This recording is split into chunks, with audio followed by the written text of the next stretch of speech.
Common Purpose is a live stream podcast featuring Tim Kelly, a Chattanooga-based businessman and mayoral candidate who loves this city and has made his life here. Beyond the conversation, Common Purpose is a show about elevating the bonds that unite us as a community and resisting the forces that would tear us apart. Welcome to Common Purpose, a podcast about elevating the bonds that unite us here in Chattanooga. This is Sustainability 2.0.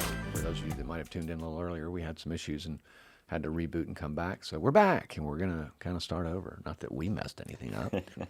Blame it on the gremlins. But in any event, I'm Tim Kelly, and again, we're tackling another topic. This is, number 4, number 5? But it's a topic we consider to be core, or I consider to be core, to Chattanooga's brand and one of Chattanooga's real advantages, competitive advantages as a city, and that is sustainability. And I could think of no better person to have on to talk about that than my friend Steve O'Neill. Steve's my neighbor and my friend, and has spent many years in Chattanooga doing environmental work as well as nonprofit work, business development, entrepreneurship. Been here since, I guess, the late 90s. That's right. So with that, Steve, tell us a little bit about how you got to Chattanooga and yourself and your connection to the topic. Sure. Okay.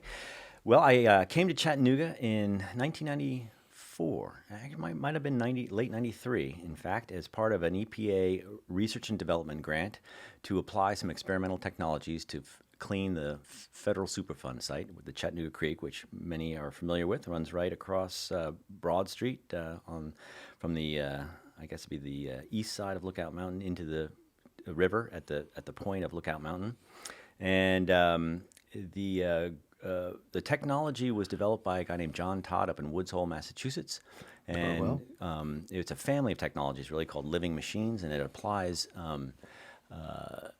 in situ bioremediation, which is a lot of jargon for basically nature's own healing techniques and technologies to break down some of the toxic compounds that are embedded in the sludges in the bottom of the Chattanooga Creek.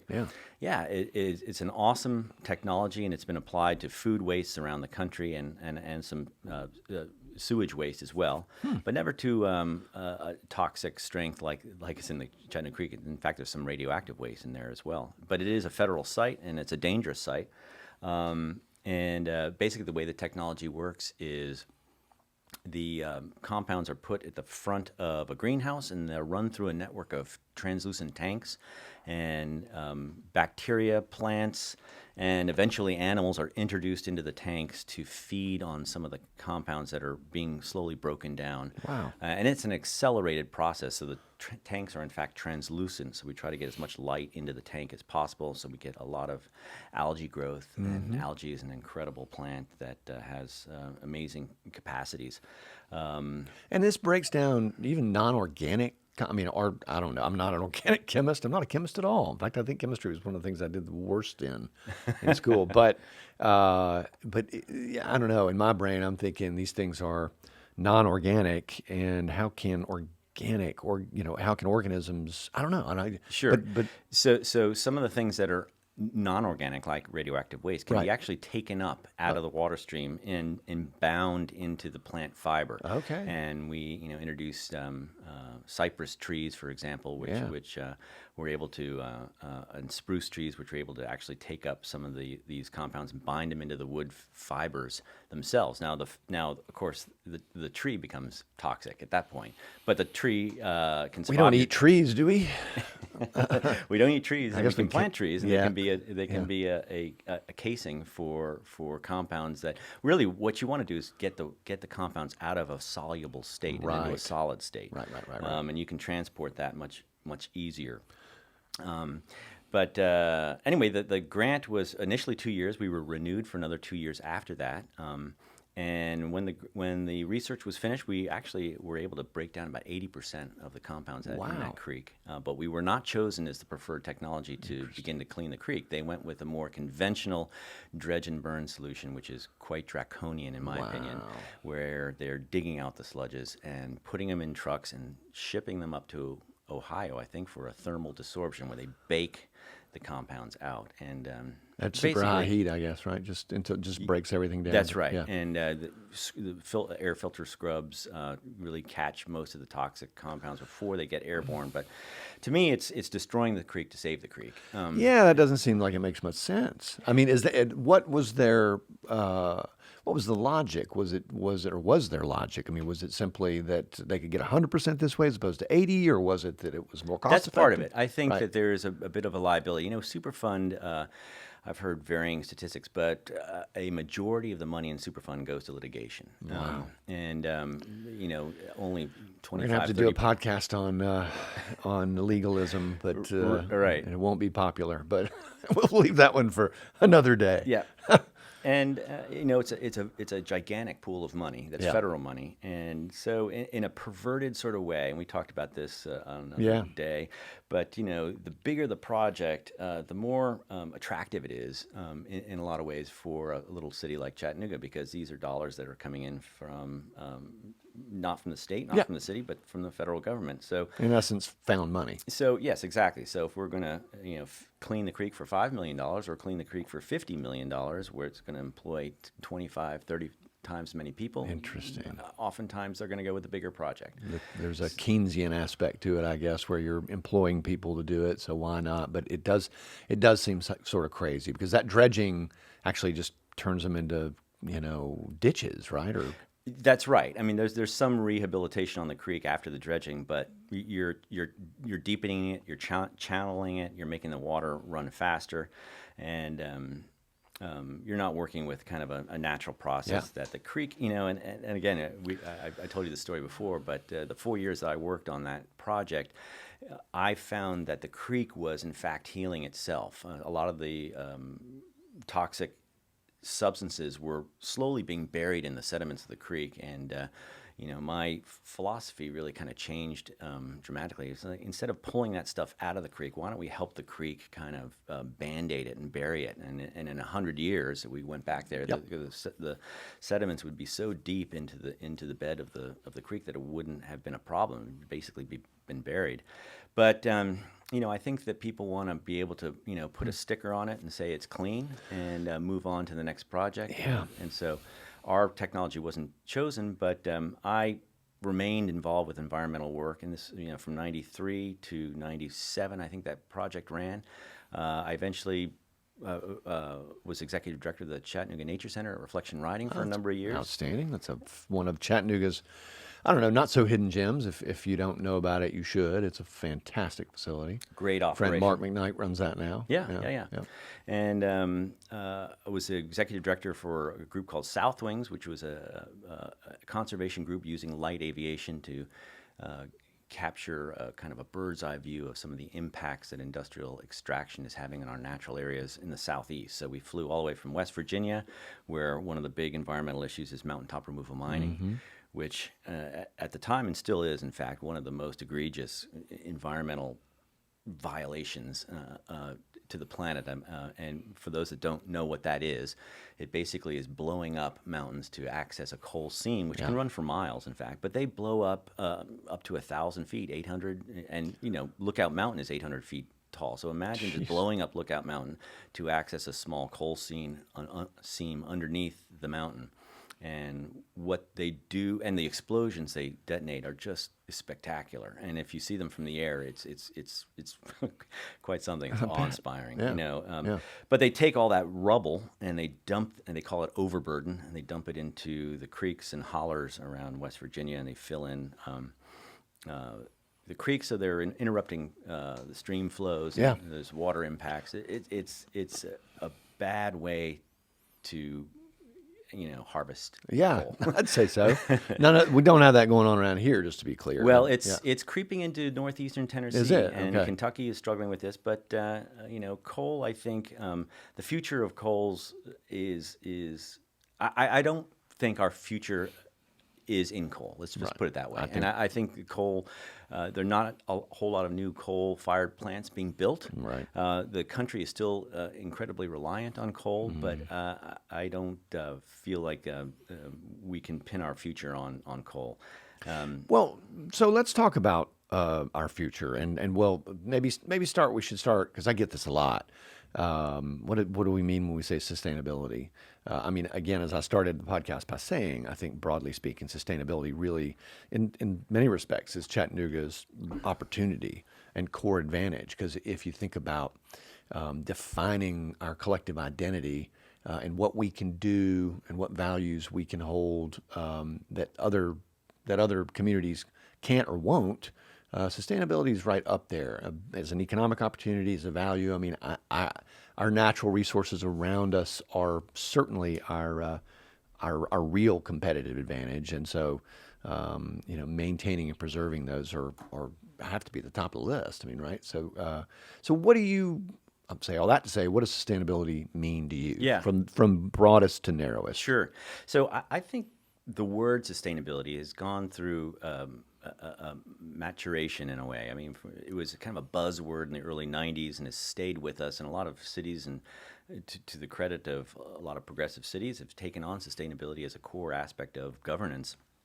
But I think originally, in my mind, sustainability was all about resource conservation in 20 years ago. And I think sustainability has changed to some degree to really be more about stability. And companies that are run with a core kind of sustainability commitment, I think are generally more stable companies. Yeah. And, translating this back into what I was talking about before, nature's systems, if you look at the most stable ecologies on the planet, they are often the most diverse. Right. And they have a lot of redundancies built into the rainforest areas of South America, for example. And you find an incredible amount of plant and animal and microbial diversity in the soils.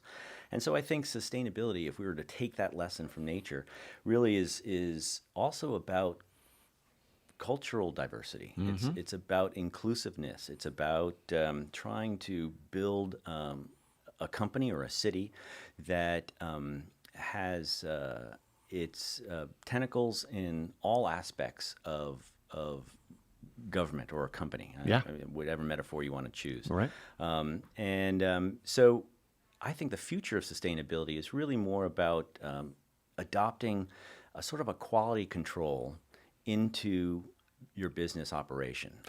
So it is the conservation of resources, which ironically, again, sustainability a lot of times gets pegged as a left of center issue, but conservatism and conservationism or really dovetails right into it. I mean, I know when we remodeled the Subaru store, we spent quite a lot of money on a solar array, on lighting that LED lights and automatic switches, and did everything we needed to do to we were Tennessee's first eco-friendly Subaru dealer. But it was, frankly, it was the right thing to do, and it felt great to do the right thing for the planet, and it was a great fit with Subaru as a brand. But guess what? It was also cheaper. We used a lot less power. I made a long-term investment to save a lot of money in monthly utility costs, and so it works. There's an elegance to the thing, I think. Well, energy efficiency is also one of my areas of expertise. I started a company in doing energy efficiency work here in Chattanooga in 2007, which was later bought out by a group in Atlanta called Consensus Energy, mm-hmm. Of which I'm a partner of.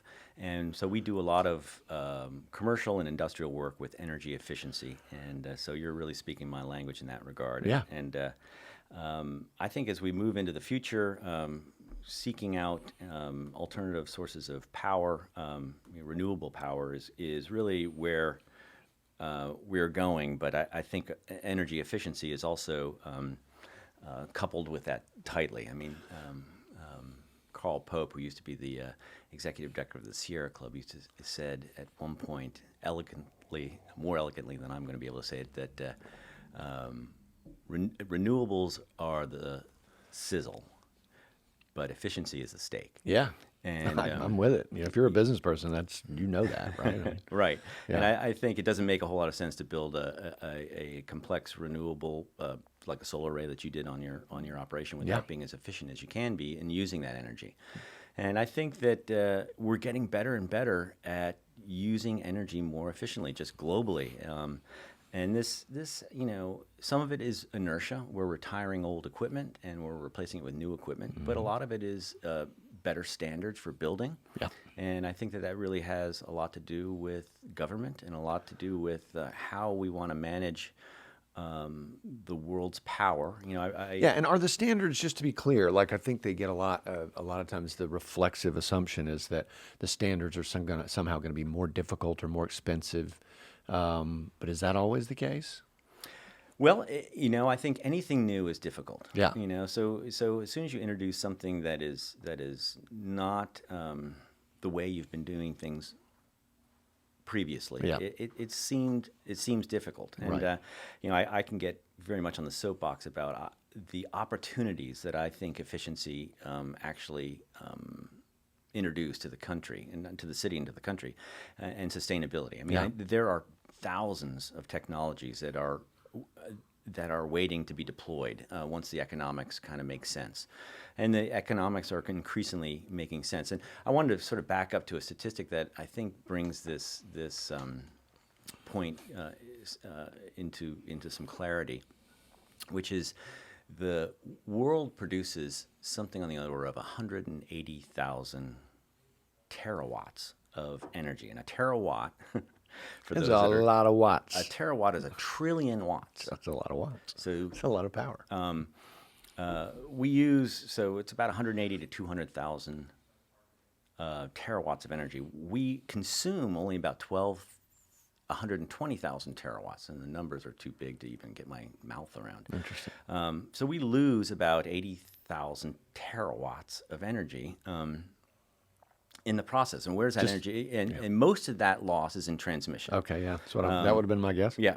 But a lot of that loss comes to when the electricity enters your building and goes to your hairdryer. You're losing another 90% of the efficiency. Really? And technology is rapidly fixing that. And I think that Just better conductors, superconductors. better conductors, but Yeah. better use of motors, electricity, efficiencies. Yeah. In lighting, you mentioned LED uses a fraction of what the wattage that an incandescent bulb uses. Yep. And so I think that, interestingly, the country itself has only increased its energy use about 30% since the 1970s. But our economy has at least quadrupled since Right. the 1970s. So we're using energy a lot more efficiently, and we'll continue to use energy a lot more efficiently in the future. Right. And I think that we need to embrace this opportunity, and technology is really the kind of the gold of the 22nd century. And Well, so to that end, right? I mean, we know that there's between, TVA being here and Oak Ridge being up the road and EPB and, of course, our natural assets. We have this general fit with the concept of sustainability in Chattanooga. What sort of opportunities do you see for Chattanooga around that, economically and otherwise? Sure. Well, there's a lot that we can do, and I think that you put your finger on the pulse a little bit about anything new is difficult to embrace. But if you have a 3 to 5 year investment window, there are a lot of things that you can do right now. Lighting is certainly one of them. Insulation, higher efficiency air conditioning systems, renewable energy is still it's a longer horizon, but it has an incredible impact for not only your business, but I think for the country. And one of the things we talked about in developing, your sustainability platform is that Chattanooga is a small player in a larger, state effort, country effort, global effort to become more efficient, to lessen our carbon footprint, Right. and move the city into the 21st, 22nd century, Yeah. in the most efficient and profitable way. And one of the things that we do want to talk about is how sustainability and profit go hand in hand. In my book, it's not as it's been billed. Is the climate issue is not a burden that we ought to shy away from. It's an opportunity we need to embrace. I totally agree, and I think you're exactly right there. We need to sort of try to shatter that myth that somehow this is an expensive burden to be borne by individuals and businesses rather than an opportunity to just change the framework. You're right.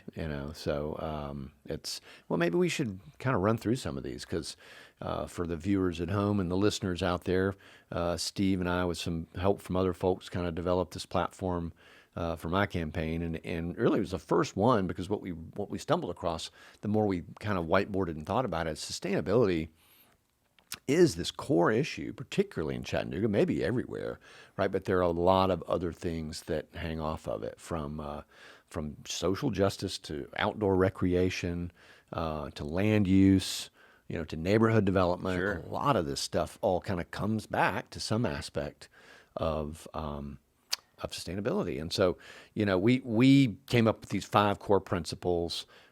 First of which is localism, right? I mean, again, the people that have listened to this or watched this are probably sick of hearing me talk about localism, but there is a nice dovetail between localism and sustainability. And, what we've said is localism should be our first guiding principle. Every aspect of keeping capital and resources locally makes our economy and ecology more sustainable. Sure. Because it is that sort of closed loop idea, right? Absolutely. I mean, sustainability means jobs. I mean, to me, you can't talk about sustainability in a lofty way without talking about jobs. People need to make a living, and this is I got to believe a core aspect of sustainability. And again, this circles back to the way I feel that sustainability has morphed over the last 20 years to be more about resiliency than resource conservation. Right. And so, if we're not talking about if we're not talking about jobs, when we're in the same sentence that we're talking about sustainability, I think we're missing an opportunity. Yeah. There's no question about it. I mean, and again, with automation on the rise and a real threat to the economy and a big question mark for the future, I mean, that is it's an excellent point. Well, and then sort of skipping around a little bit, we talked about key areas of focus. Including energy efficiency, waste reduction, transportation, land use, and watershed protection. We could talk until 9 o'clock tonight. I mean, and we probably will run out of time before we get through all these. But do you want to tackle any of those? And well, as we know, it's hard to pick 6. I think you mentioned, or 5 or 6. That's 5. Yeah. Those are just elements areas out of the dozens that sustainability touches. Energy and efficiency, I think, is a layup. The city can do a lot with its own assets in terms of making sure that we're running as efficiently as possible, and using taxpayer dollars as wisely as we can. You mentioned localism being an important aspect of sustainability. Land use. The city of Chattanooga has hundreds of acres of brownfields, as we know, and a lot of abandoned rails around town. And I think the more we can convert those unused parcels of land to integrate into our community with interconnected greenways, farmers markets, even that solves so many problems, right? Yeah. I mean, I think they're calling it Matt Lyle's East Line project is really exciting. That runs from Lucy Boiler on through there, and we're really excited about that. And that's one of the places this plan dovetails to green spaces or land use plan. Sure. And it's a huge opportunity for Chattanooga. I mean, Chattanooga doesn't have a ton of greenfield industrial development spaces. But we got a lot of brownfield. If you've ever driven around parts of Chattanooga, well, you really kind of got to work at it because they're not places you would normally go if you're just kind of going shopping or down the normal pathways that most people drive in Chattanooga. But there's some big, interesting sites with a lot of potential out there. That's right. Well, Chattanooga's history is an industrial history, of which Chattanoogans are rightly very proud of. But it has left a legacy of pollution, which we again just have to embrace. We shouldn't shy away from it. We shouldn't sort of look at it as some sort of kryptonite that we ought not to talk about. Let's engage with it. And I think one of the things that getting people out onto greenways near the rivers, near the creeks, even it puts attention to the areas that we ought to pay attention to. Right. I mean, water, riparian zones around creeks. Super important ecological kind of aspect to water filtration. We need to honor, our wetlands and our riparian zones, and they do help filter water into the Tennessee River, which is our greatest environmental asset. Yes, we will get to that one. And there's a health and wellness aspect, right? I mean, Sure. I'm a big fan of the which also dovetails to sustainability. The concept of exercise is medicine, right? And there's an equity aspect to it, right? Because the areas that were most impacted by our industrial past and pollution are the poorest areas of town, which happen to have the worst health outcomes, demonstrably. So, a good solid land use plan solves a lot of problems. Sure.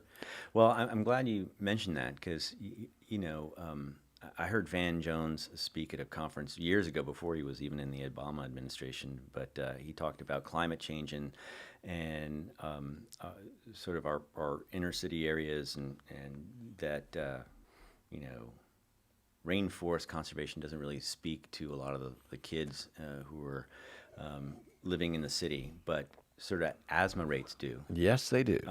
And air quality is a big aspect of our community's health, and we need to talk about climate change in terms of health too. Right. It's not just about the thermometer getting hotter. It's Well, about and the Michael air. Walton's done some great stuff at Green Spaces around this, and gotten really clever stuff that I've never thought of before I spoke with Michael about it, having to do with getting grants to help fix up older houses, to take out old insulation and insulate them better, which not only again makes it much more affordable for the person to live there. I mean, you're talking about low income housing with $500-600 electric bills a month, which is crazy. Yeah. But also much higher rates of asthma, I think, because the houses are full of particulate and are unsafe to live in. So there's a social justice aspect to it as well. Yeah. Right. Water is I think one of the aspects that we need to also pay attention to vis-a-vis sustainability in Chattanooga. And we still have a problem with combined sewer overflows. Well, let's talk about that. Let me check the old Timex. Yeah, I think we'll be fine. We'll touch on that. No. We need to do more than touch on it because I do think it is. Look, we hear a lot of moaning and groaning about this, and not for nothing, right? But about the sewer bill and the monies that are being charged for that, and I don't think many people really understand the consent decree and all the mechanics behind that. So I actually would really think we need to spend some time rolling through that, so hopefully people can understand the whole thing from stem to stern. Sure.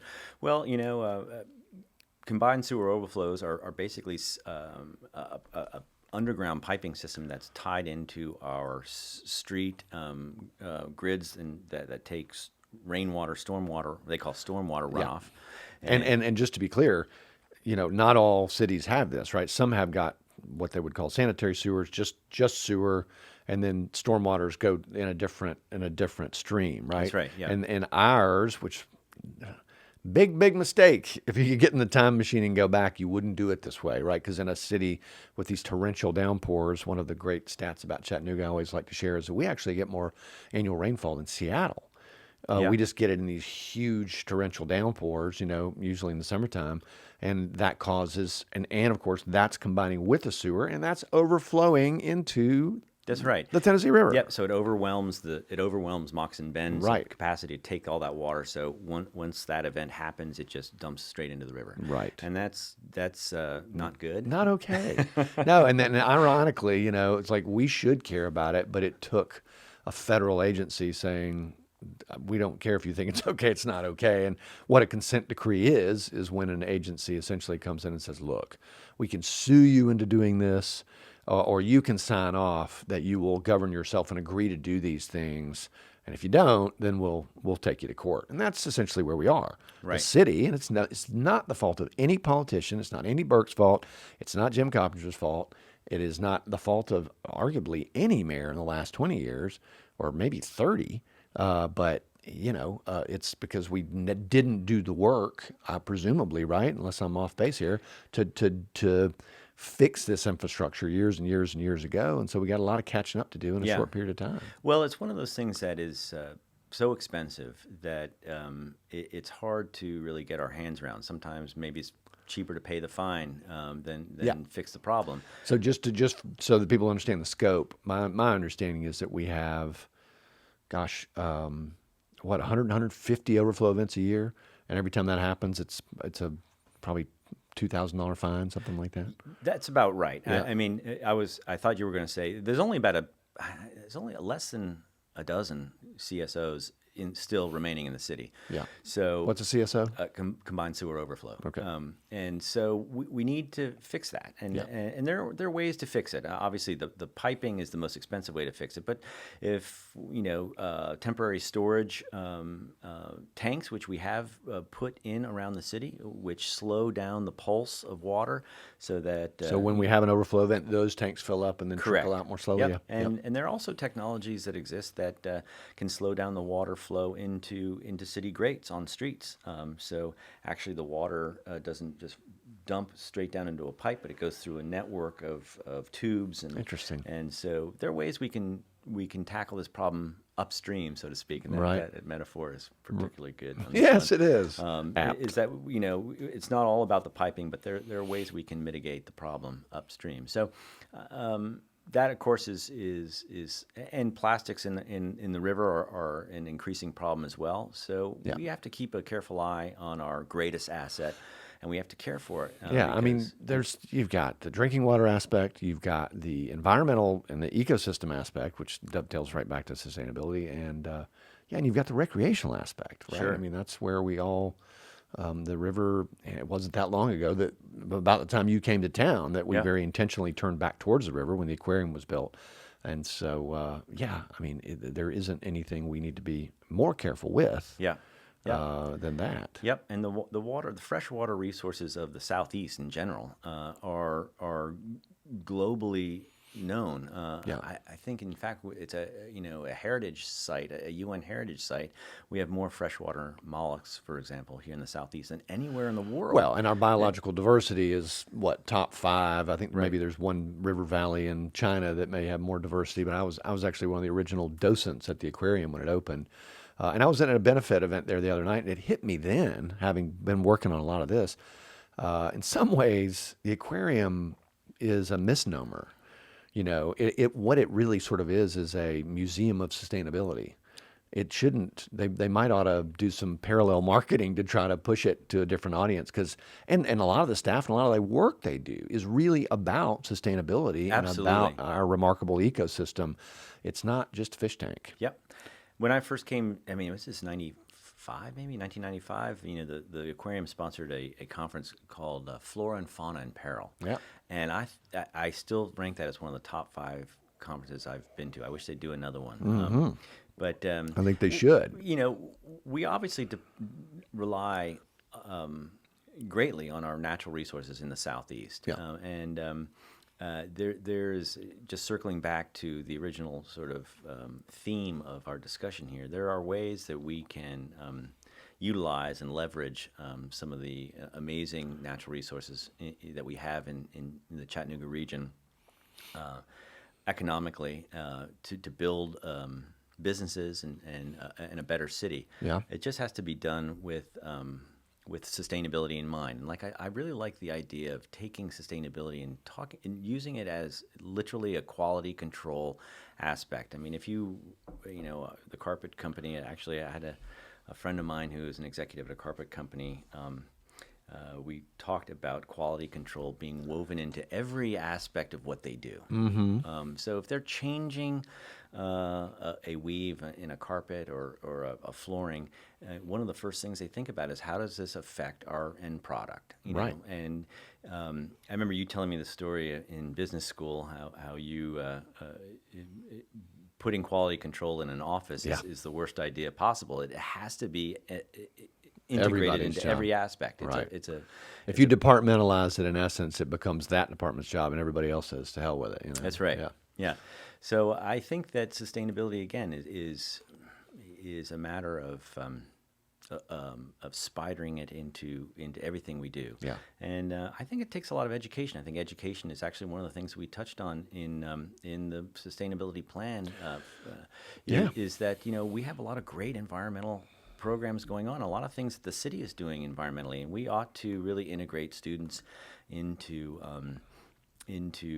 some of the challenges that this region faces. Yeah, I agree. And that is, in fact, written right here. All environmentally related initiatives undertaken by the city should include curriculum and internship opportunities for students of all ages. And I think that makes Absolutely. great sense. In some ways, what's really interesting about that, too, is how a sustainability lens is also, in a way, it's just a synonym for the concept of a children's cabinet. You hear about this, or the 7 generation thing, right? The old Native American thing about thinking about, think about the impact 7 generations down the road, or again, this concept of a children's cabinet where you're thinking of everything through, well, how will it affect kids?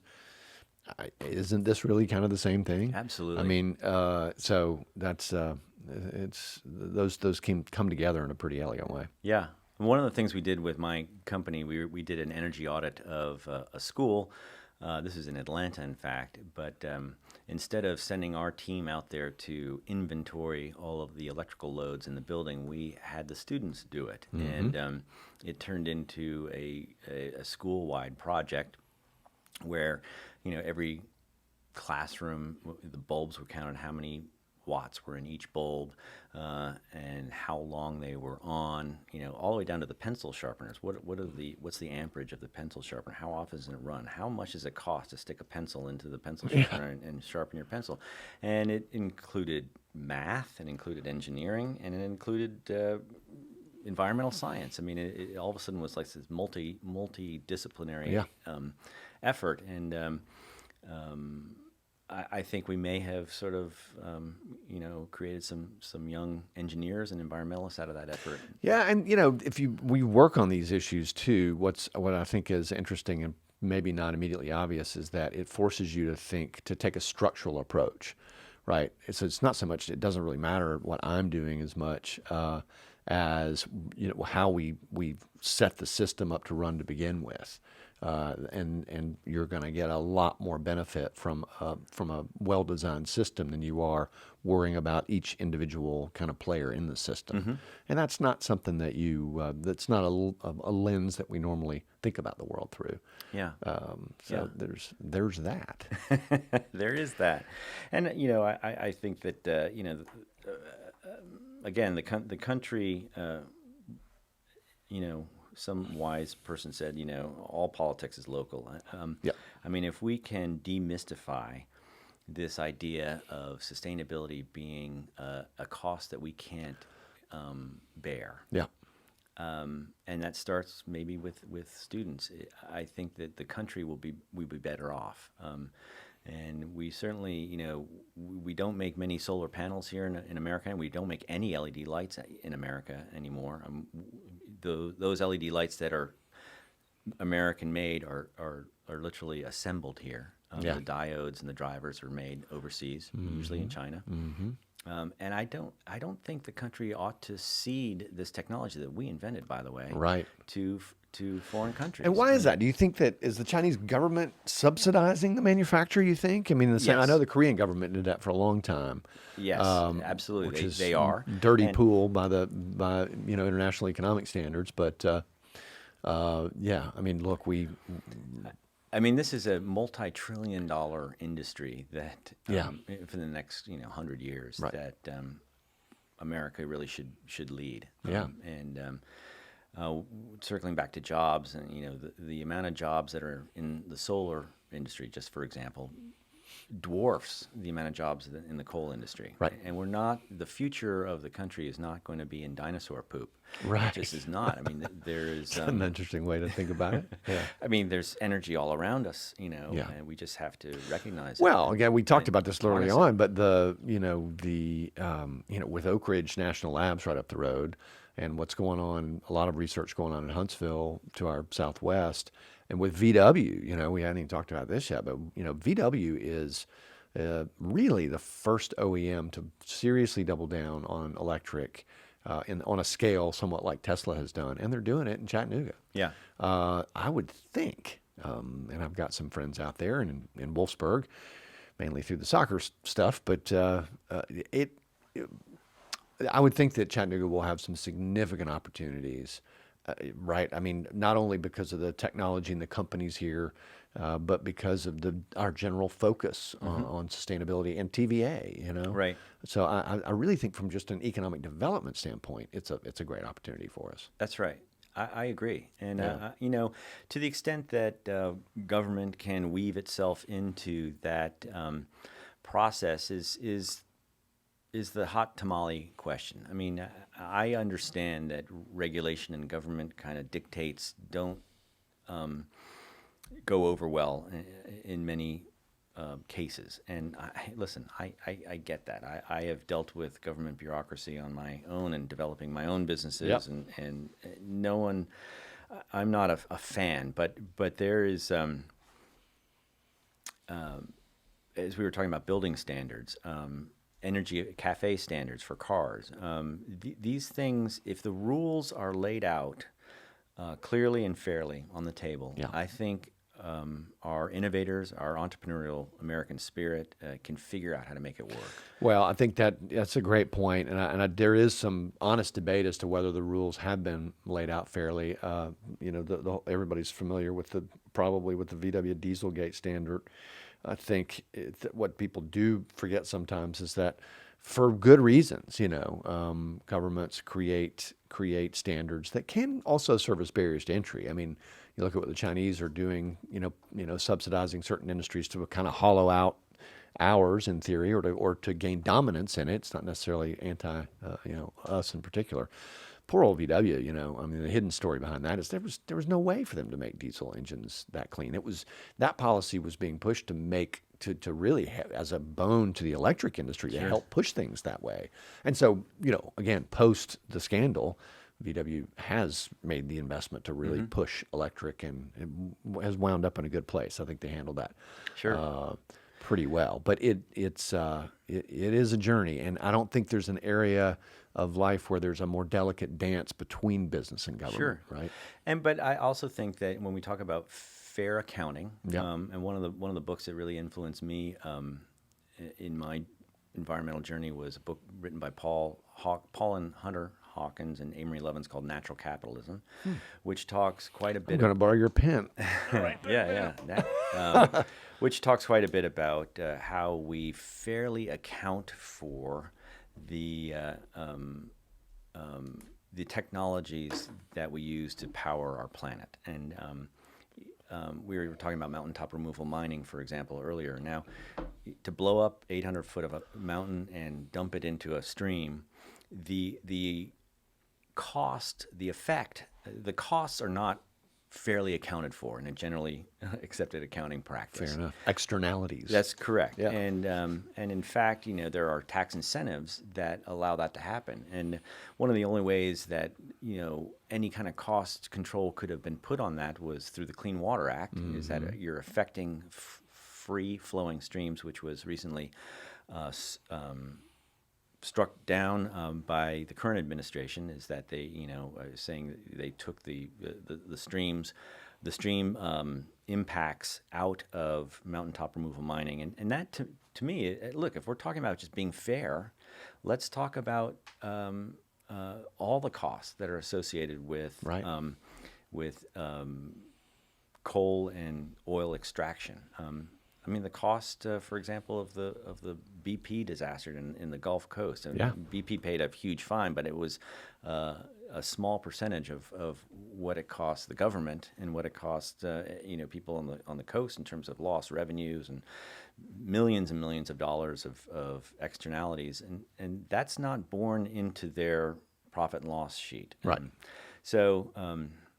You talk about, transmission was another thing we talked about too. Now, Yeah, transmission is something that we have built into our country's infrastructure. And as I just mentioned, we're losing 80% of our efficiency by transmitting power across states. I mean, it's a huge, and a lot of that cost is borne by the government that's created, that rural electrification. I mean, that is a gigantic subsidy for, conventional old power. Now, Right. we don't have that with locally produced powers. Right. So there are. We complain about China subsidizing the solar industry, but we do a lot of subsidizing of our own industry here. Of course. And Every government does. we just have to be Yep. smart about it, and we have Yep. to be honest about it. This Right. is not a political thing. I mean, just being Yep. straightforward as a businessman, as an analyst. Right. Let's look at all the costs. Exactly right. Yeah. Well, that's a good segue to the sort of a softball question. But this is not. Do you think sustainability has a political tilt? Is it a Republican issue or a Democratic issue? Is it a left or right thing? Great question. I mean, you can tell I don't think so at all. Yeah. I don't know why the conservatives aren't more conservation minded. Right. I don't either, for the record. And as Emily Kate pointed out, Benjamin Franklin, a penny saved is a penny earned. Right. I mean, that is that's core to our understanding of running a business. You want to spend as little as you can, and you want to maximize profit. I am a capitalist. I'm a pro-business guy, and I don't know why we wouldn't seek the most efficient ways to run our businesses in the least impactful way. Well, particularly now that interest rates are at all-time lows and will be for quite some time. So I know if you're doing projects and you have that, maybe the government should be more involved in actually helping subsidize loans for these sort of capital improvements. Because generally speaking, that's what you're looking at, right? A higher upfront capital cost to save money in operating costs down the road. Yeah, in fact, they do. There are some below market loans available through the Department of Energy. Go figure. And if you apply them to energy efficiency projects in your own business, you can get below, I think it's 1.9% money, which of course, That's cheap. It's cheap money, That's but cheap. money generally is cheap. It was a lot cheaper when interest rates were 5 and 6%, but now the interest rates are around 3, 2. I also do some real estate as well. I mean, interest rates are exceedingly cheap right now, Right. and I think it's an opportunity to lock in. If you can get 2% money and invest in a project that has a 30% return, well, that 27% profit just drops right to your bottom line. We did that when we remodeled the Subaru store, and we're building a new Honda Powersports store, and are doing it there as well. I mean, we got the local green light certification. Like I said, I'm not sure what LEED standard we achieved. If we did, I can't say I understand LEED certification completely, but we're doing the same thing at Honda, right? It just makes sense. You're better off borrowing the money up front and then having lower operating costs down the road. Yeah. Because you can amortize it over a much longer period of time. And I think people, talking about the real estate business, which I'm involved with as well, people want to have their businesses in buildings that operate efficiently. Absolutely. And there's something, there's LEED accreditation, of course, which a lot of people are familiar with, but there's also it's a European accreditation called GRESB, which stands for the Global Real Estate Sustainability Benchmark. It's a mouthful. And talk about benchmarking is it basically benchmarks the cost to run. Say you have a warehouse, so they'll have 1,000 warehouses in their database, and it costs a certain amount of money per square foot to run a warehouse. Well, you're able to see where your business lands in that benchmarking. Are you below 50%? Are you above 50%? Are you above? And that really, I think that sort of transparency gives motivation for business owners to say, look, 90% of my competitors are running their warehouse a lot more efficiently than I am. Yeah. What can I do to get to behave or to have my operation run a little better. Yeah. Yep. And there's nothing like competition No, to that's right. motivate Yeah. change. Well, we're running out of time, but you are a wellspring of resources. Are there any other? Is there a place where we can get information about the stuff we've been discussing today? Any books you would really recommend, or top resources you could refer us to? Well, Locally, especially. Yeah, sure. Well, Green Spaces, as you mentioned earlier, is a wonderful local company that has a wealth of resources, and I recommend anybody who's not familiar with Green Spaces to go check them out. There, you can see their website, but they're also They do on Main Street, remarkable of course. stuff. Yeah. So being, we're in a virtual world right now, so I would start with their websites. And check out some of the programs they're doing. My company is Consensus Energy, which has also a lot of resources on it. It's consensusenergy.com. And GRESB is also a great resource, Global Real Estate Sustainability Benchmark. That's a site that people can go to. And where can people get a hold of you if they want to find you? Well, they can find me at my website is Stephen O'Neill, StephenOneil. Stephen with a P. With a PH. You're one of those guys. That's right, like the biblical Stephen. There you go. Although a lot of people now call me Stephen, and I can thank Stephen Curry for that. Yeah. Whatever. Works. Dot website. That's my website, and I have my contact information there, and you can go there and check that out. Okay.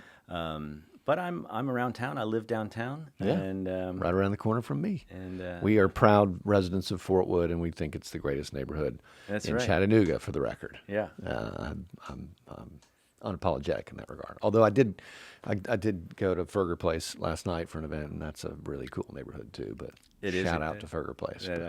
There are pockets of wonderful neighborhoods and buildings in Chattanooga. Chattanooga is just blessed with this kind of rich architectural and business heritage that so many cities don't have. I mean, Back to sustainability. I mean, neighborhood.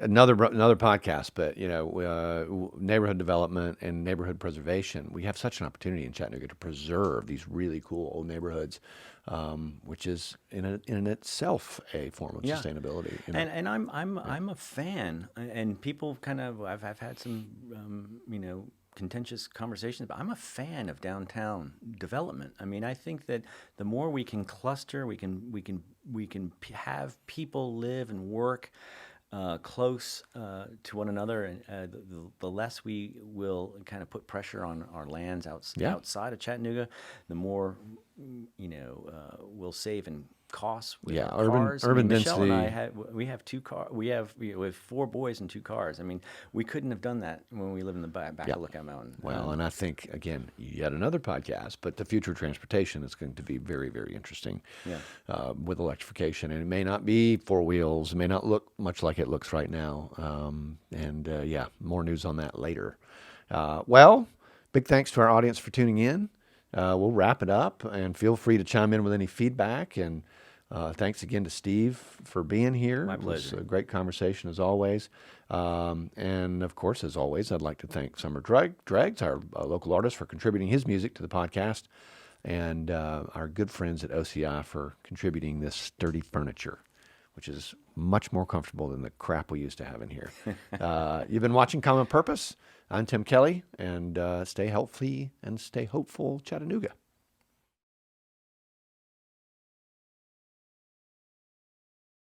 Common Purpose is produced by Emily Kate Boyd with the support of the Chattanooga Workshop.